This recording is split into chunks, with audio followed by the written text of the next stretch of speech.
Thank you so much for your interest in Xaia. I am Dr. Omer Liran, a psychiatrist at Cedars-Sinai and part of the team that created Xaia.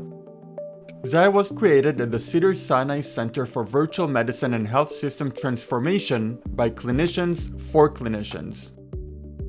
Xaia is a collection of agents that work together to help you get things done way faster and with less administrative effort, while improving patient care. It is fully integrated into your daily workflow so that implementing Xaia into your practice requires minimal effort. In this video, I will show you how easy it is to get started. First, open any patient's chart in Epic. Then, make sure that Chart Review is selected. Then click Encounters. In the ribbon, find the Xaia button. It might be under the More dropdown. If it is, you can drag and drop it into a position where it is more conveniently accessed next time. Now click on the Xaia button.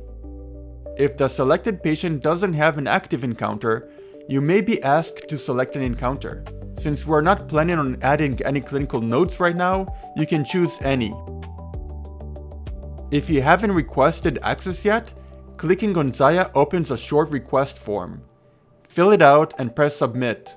We'll review it within 24 hours. Once approved, pressing the same Xaia button will launch the app. Xaia is now ready to unlock hours of time savings and give you peace of mind.